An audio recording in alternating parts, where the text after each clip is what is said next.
Recently আয়না ঘরের কিছু ছবি প্রকাশিত হয়েছে সোশ্যাল মিডিয়ায়, দেখেছেন আপনারা?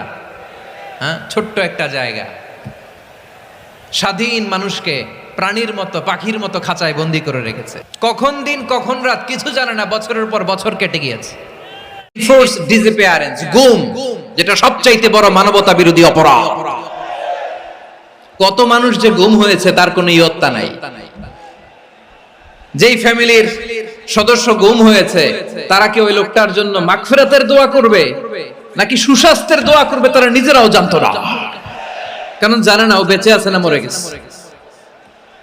আহা, বিডিআর নওজওয়ানদের যারা ছাড়া পেল দেখলাম, বিনা অপরাধে কোন অন্যায় ছাড়া অপরাধ ছাড়া তাদের জীবন থেকে, তাদের তারুণ্যের, তাদের যৌবনের 15 বছর 16 বছর 17 বছর নাই, 6 মাস বয়সের ছোট বাচ্চাকে রেখে জেলে গেছে।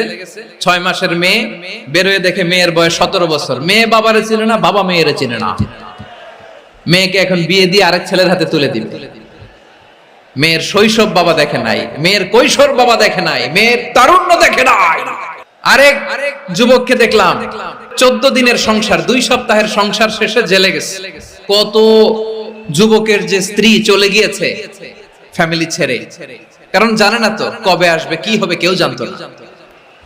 দাম্পত্য জীবনের মাত্র 14 দিনের স্মৃতি, এই স্মৃতিকে আঁকড়ে ধরে এক বোন 16টা বছর 17টা বছর কাটিয়ে দিয়েছে। আমি নিউজটা দেখে ভাবলাম, আমার এই বোনের প্রতিটি দিন কিভাবে কেটেছে, প্রতিটি রাত কিভাবে কেটেছে, প্রতিটি ক্ষণ কিভাবে কেটেছে। বিশ্বনবী বলেছেন, ইত্তাকি দাওয়াতাল মাজলুম ফাইন্না লাইসা বাইনাহু ওয়া বাইনাল্লাহি হিজাব। মাজলুমের কান্নাকে ভয় করো, কারণ মাজলুমের কান্না আর আল্লাহর মাঝে কোনো পর্দা থাকে না। আমরা আর এরকম কোন জুলুম বাংলাদেশে দেখতে চাই না। জোরে বলেন ঠিক কিনা? আমার প্রিয় বীর চট্টলার তৌহিদি মুসলমান।